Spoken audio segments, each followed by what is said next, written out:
Market లో invest చేసి మీ డబ్బులు డబుల్ చేసుకోవాలనుకుంటున్నారా? సుందరరామిరెడ్డి గారి లైవ్ సెమినార్ కి అటెండ్ అవ్వండి.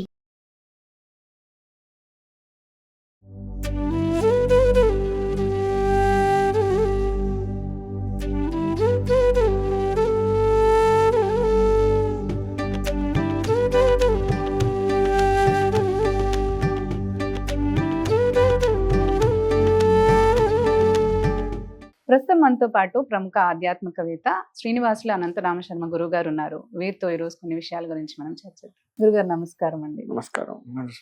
రెండో రోజున ఏ అమ్మవారి అలంకరణ అనేది ఉంటుంది? ఆ రోజు చేసుకోవాల్సిన నైవేద్యాలు ఏంటి? పూజా విధానం ఏంటి గురుగారు? మనకి రెండో రోజు గాయత్రీదేవి అలంకరణ. గాయత్రీదేవి అలంకరణ. గాయత్రీదేవి అలంకరణ ఆరెంజ్ కలర్ వస్త్రములు అమ్మవారికి సమర్పించి లేదంటే అలంకరణ చేసుకొని కొబ్బరి అన్నం పెట్టాలి. కొబ్బరి అన్నం పెడితే సరిపోతుంది. ఇక్కడ మరి గాయత్రీదేవి అంటే ఈమె గాయత్రీదేవి ఎవరో కాదు, సూర్యుడి యొక్క శక్తి గాయత్రిగా చెప్పబడుతూ ఉంటుంది. సూర్య శక్తి. అందుకే మనం గాయత్రి మంత్రం చేసేటప్పుడు అర్ఘ్యప్రదానాలు, సంధ్యావందన సమయంలో అర్ఘ్యప్రదానాలు చేస్తూ ఉంటాం. సూర్యుడికి గాయత్రి అమ్మవారి ద్వారానే అర్ఘ్యప్రదానం ఇస్తూ ఉంటాం. అంటే శక్తి స్వరూపిణి అమ్మవారి ఇక్కడ గాయత్రి. ఈ అమ్మవారిని పూజించడం వల్ల జ్ఞానం పెరుగుతుంది. అమ్మవారిని ముఖంలో వర్చస్సు వస్తుంది. ముఖ్యంగా ఏంటంటే ముఖంలో వర్చస్సు వస్తుంది. అమ్మవారి పూజ ప్రతిరోజు కూడా, అమ్మవారి నవరాత్రులనే కాదు, ఎప్పుడైనా అమ్మవారిని ఈ గాయత్రీదేవిని పూజించాలి అంటే సూర్యోదయానికి పూర్వమే పూజించుకోవాలి. గాయత్రీదేవి యొక్క ప్రత్యేకత ఎందుకు అంటే అర్ఘ్యప్రదానాలు సూర్యుడు వచ్చేలోపే బ్రాహ్మణులు అర్ఘ్యప్రదానం ఇస్తూ ఉంటారు. ఆ అర్ఘ్యప్రదానం ఇవ్వటం వల్ల సూర్యుడు వచ్చేటువంటి రథానికి అడ్డం పడేటువంటి రాక్షసులు ఎవరైతే ఉన్నారో వాళ్ళు ఈ అర్ఘ్యప్రదానం నీళ్ళకి కొట్టుకొని వెళ్ళిపోతారు. సూర్యుడు మంచి చక్కగా వెలుగును ఇస్తాడు, ఏ ఆటంకం రాకుండా వెలుగొందుతాడు. తద్వారా సూర్యశక్తి మొత్తం కూడా భూమండలం మీద పడి మనకి వెలుగునిస్తుంది. అందుకని ముఖంలో వర్చస్సు కూడా అందుకే వస్తుంది. ఒకటి చూడండి, మనకి మబ్బులు పట్టి ఉన్నప్పుడు మనం లేవాలన్నా ఆ రోజు చేసే ప్రతి పని కూడా కొంచెం మందకూడిగా సాగుతూ ఉంటుంది.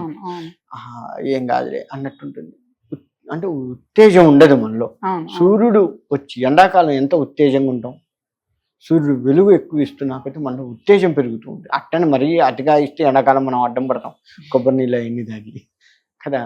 అయితే అందుకని సూర్యుడు తేజస్సు వర్చస్సు మనలో ఉత్సాహాన్ని ఇస్తుంది. అమ్మవారు గాయత్రీదేవి ముఖంలో వర్చస్సు ఇచ్చి ఉత్సాహాన్ని పెంపొందిస్తుంది. అందుకని గాయత్రీదేవి యొక్క పూజ చేయటం వల్ల మనలో ఇవన్నీ కూడా చేకూరుతాయి. అందుకని ఈరోజు గాయత్రి మంత్రం ఉంది. ఆ గాయత్రి మంత్రం అందరికీ తెలిసిందే. ఓం భూర్భువస్సువః తత్సవితుర్వరేణ్యం భర్గో దేవస్య ధీమహి ధియో యో నః ప్రచోదయాత్. ఇది గాయత్రి మంత్రం అందరికీ తెలిసిందే, కానీ దీన్ని ఆడవాళ్ళు ఉచ్చరించడానికి లేదు. శ్రీ మహాగాయత్రి ఏ నమః అనుకున్నా చాలు. ఎందుకంటే ఈ గాయత్రి మంత్రం అనేది మనం నైవేద్యాలు పెట్టేటప్పుడు వాడతాము. మహామంత్రంగా బ్రాహ్మణులు వాడుతూ ఉంటారు కాబట్టి అది బయటికి చదవటం లేదు. ఇవాళ ఈ గాయత్రి మంత్రం అనేది బహిర్గతంగా దేవాలయాల్లో బాగా పెడుతూ ఉంటారు. ఉచ్చారణ దోషం వస్తే వ్యతిరేక ఫలితాలు వస్తూ ఉంటాయి. అందుకే మహామంత్రాలు ఏవి కూడా బహిర్గతంగా నిషిద్ధం. మనలో ఇప్పుడు గాయత్రీదేవి మంత్రాన్ని మనం తప్పుగా పలకటం వల్ల మనలో ఉత్సాహం పోతుంది, మనలో తేజస్సు, ముఖంలో మంచి వర్చస్సున్న వాళ్ళు అనుకున్నది తగ్గిపోతుంది తప్పుగా పలికితే. సరి అయిన పద్ధతిలో ఒత్తులు పుల్లు ఉదాత్తాలని ఉంటాయి ప్రతి మంత్రానికి కూడా. అంటే ఏది కిందికి పలకాలి, ఏది పైకి పలకాలి, ఏ సరళంగా పలకాలి, ఎప్పుడు ఎట్లా పలకాలి, ఏ సమయంలో నీవు ఆ మంత్రాన్ని చెయ్యాలి, దానికి నియమాలు ఏంటి, ఇవన్నీ కూడా ఉంటాయి. గాయత్రి మంత్రానికి ఇంకా ఎక్కువ ఉంటాయి. కాబట్టి దాన్ని నీవు సక్రమమైన రీతిలో చేయకపోతే వ్యతిరేక ఫలితాలు వస్తాయి. అందుకే ఆ గాయత్రి మంత్రాన్ని ఎవరూ కూడా తొందరపడి ఉచ్చరించకూడదు. ఎందుకంటే తప్పులు వస్తాయేమోనని ఒక భయం అంతే. అయితే ఎలా అనాలంటారు, ఏం జపించాలంటారు? శ్రీ మహాగాయత్రి దేవతాయే నమః. శ్రీ అంటే శక్తి స్వరూపిణి, గాయత్రి అన్ని ఇచ్చేటువంటి చల్లని తల్లి అని చెప్పి అని మనసులో అనుకుంటే శ్రీ మహాగాయత్రి దేవత, ఆమె దేవతే కదా. దేవతాయ నమః, నమస్కారం తల్లి, మా శక్తి స్వరూపిణి అయిన గాయత్రీదేవి నీకు నమస్కారము తల్లి అని చెప్పుకోవడం. అది ప్రతిసారి మనం ఆ పదాన్ని అంటూ ఉంటే ప్రతిసారి నమస్కారం చేస్తున్నట్లే వస్తుంది. అది మన మనస్సుకు పడుతుంది. మనస్సు కూడా ఉత్తేజంగా ఉండాలి కదా. ఉండాలి. అందుకే మంత్రాలు బయటికి చెప్పకూడదు, లోపలే అనుకోవాలి. ప్రతిదీ కూడా మనస్సు పట్టుకుంటే ఆ దేవత చేసేటువంటి ఫలితం ఏదైతే ఉందో ముందు మనస్సును ఉత్తేజింపచేస్తుంది. గాయత్రి మంత్రాన్ని బయటికి చెప్పకూడదు అంటాము. ఎందుకు అంటాము అంటే బయటకు ఉచ్చరిస్తే దోషాలు వస్తాయి. మనస్సులో ఇప్పుడు కొన్ని మాటలు మనస్సులో అనుకున్నంత దృఢంగా బయటకు అనలేవు. కొన్ని పదాలు మనసులో మంచిగా అనుకుంటాం, దాన్ని బయటకు అనాలి అనేసరికి కొన్ని తడబడతాము, తప్పులు పోతూ ఉంటాయి.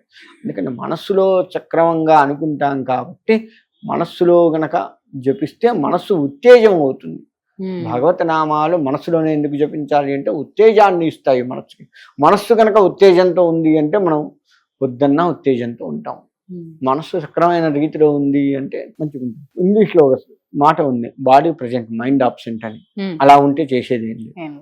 మైండ్ అంటే మనస్సే. మనస్సు ఎక్కడికి తీసుకెళ్తే మనం అక్కడికి వెళ్తాం. ఇప్పుడు ఇక్కడుండి మనం అమెరికా కూడా పోవచ్చు. మనం బాహ్యంగా అమెరికా పోవాలి అంటే వీసాలు అవో ఇవో ఏదో గోల ఉంటుంది, చెకింగ్లు అవన్నీ ఉంటాయి. కానీ మనస్సుకి ఏ చెకింగ్ అవసరం లేదు. అమెరికా పోతుంది, పాకిస్తాన్ పోతుంది, ఎక్కడికో పోతుంది. కానీ అమ్మవారి దగ్గరికి పోదు. అక్కడ ఒక్క దగ్గరికే పోదు కానీ అన్ని చోట్లకు పోతుంది మనస్సు. కానీ మనస్సుని ఉత్తేజింప చేసుకోవాలి, ఆమె పాదాలను ఆశ్రయించాలి. మంచిగా మనస్సుకి దృఢంగా చెప్పుకుంటూ అమ్మవారి గాయత్రి మంత్రాన్ని కనుక చెప్తే ఇది తీసుకెళ్లి ఆమె పాదాల దగ్గర పెడుతుంది. ఈ 9 రోజులు తాంబూలం ఇచ్చుకోవచ్చు అంటారా? ప్రతి రోజు తాంబూలం ఆ రోజే ఈ అమ్మవారికి. ఎందుకంటే ఒక అవతారంలో అమ్మవారు వచ్చింది, ఆ అవతారాన్ని పరిపూర్ణత చేసుకొని వెళ్ళిపోవాలి కదా ఆమె. ఇంకో అవతారంలో మరో రోజు రావాలి కదా. ఎందుకని ఏ అవతారంలో ఆ అవతారం తాంబూలం ఇవ్వాల్సిందే. ముత్తైదువులు ప్రతిరోజు ముత్తైదువుల్ని తెచ్చుకొని ముత్తైదులకి ఇవ్వచ్చు తాంబూలం. ఎంతమందినైనా తెచ్చుకోవచ్చు.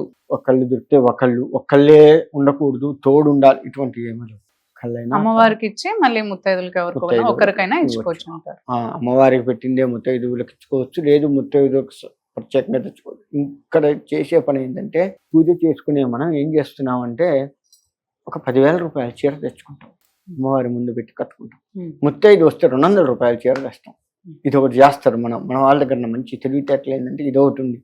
అంటే నిజంగా ముత్తైదువు రూపంలో మన ఇంటికి అమ్మవారు రావాలి, సాక్షాత్ అమ్మవారి స్వరూపాన్ని భావించే మనము అమ్మవారికి చేస్తున్నాము, అమ్మవారికే ఇస్తున్నాం అన్న దగ్గర మాత్రం పిసినారితనం చేస్తాం. మనం కట్టుకోవాలి, మనకే ఉంటుంది అన్నది మాత్రం కొంచెం ఎక్కువ రేటు పెట్టి మంచిది చూసి, కలరు అన్ని మంచిది చూసి, బార్డర్ ఉందా ఇవన్నీ చూసి తెచ్చుకుంటాం. కానీ ముత్తైదువు సాక్షాత్ అమ్మవారి నా ఇంటికి వచ్చి తాంబూలం స్వీకరిస్తుంది అనుకున్న వాళ్ళకు మాత్రం మామూలు చీరలు తీసుకొస్తాం. అది తప్పు. చేతి ఏదైతే ఉందో బ్రాహ్మణులకు కావచ్చు, ముత్తైదువులకు కావచ్చు, వాళ్ళు వాడుకునేటట్లు ఉండాలి. హైదే ఉంది అని జాకెట్ ముక్కలైనా సరే వాడుకునేటట్లు ఉండాలి. మంచివి తీసుకొద్దాం. ఎప్పుడు ముత్తైదువులు శ్రావణ మాసంలో వస్తారు, ఈ అమ్మవారి నవరాత్రులు వస్తారు. ఎప్పుడు నువ్వు ముత్తైదువులను ఎప్పుడు పిలుచుకోవు కదా. కాబట్టి ఒకవేళ పిలుచుకున్న సత్యనారాయణ సంవత్సరం గృహప్రవేశాలప్పుడు పిలుచుకున్న ముత్తైదువులందరికీ ఇట్లా చెయ్యం కదా మనం. ముత్తైదు అమ్మవారి స్వరూపంగా నువ్వు భావించి చెయ్యవు కదా. ఒక్క శ్రావణ మాసం అమ్మవారి నవరాత్రులు తప్ప మిగతా ఏ నెలల్లో కూడా నిజంగా అమ్మవారి స్వరూపంగా నువ్వు ఎవరిని భావించవు, తిట్టి శాపిస్తాను తప్ప కదా. కాబట్టి ముత్తైదు అంటే భగవత్ స్వరూపం, అమ్మవారి స్వరూపంగా భావిస్తున్నావు కాబట్టి మంచిదే పెడదాం వాళ్ళకు కూడా. వాళ్ళు కట్టుకొని ఎన్నాళ్ళు అయితే ఆనందిస్తారో, ఎన్నాళ్ళు అయితే కట్టుకుంటారో, ఇది ఫలానా కీర్తి ఇచ్చిందిరా, వాళ్ళ ఇంట్లో పూజ పోతే ఇచ్చింది, ఎంత బాగుంది, చూడు ఎంత బాగుంది, ఇలా చూసుకొని మురిసిపోతారు. చూసారా, వాళ్ళు ఎన్నాళ్ళు మురిసిపోయారో అన్నాళ్ల పాటు నీకు అమ్మవారి అనుగ్రహం వస్తూ ఉంటుంది. అది గుర్తుపెట్టుకోవాలి. ఇదే అనుకున్నారా, అక్కడితో ఆగిపోతున్నా అనుగ్రహం. నువ్వు పూజ చేసినంత వరకే పోతుంది, మిగతాదంతా ఉండదు. అందుకని వాళ్ళు కట్టుకొని వాడుకునేటట్టుగా ఉండాలి, తీసి పక్కకు పడేసేటట్టు ఉండద్దు మనం ఇచ్చేది. ఆ విధంగా చేసుకోవాలి. ముత్తైదు రూపంలో అమ్మవారు వస్తుంది కాబట్టి చాలా జాగ్రత్తగా ఉండాలి. ధన్యవాదాలు. మంచిది.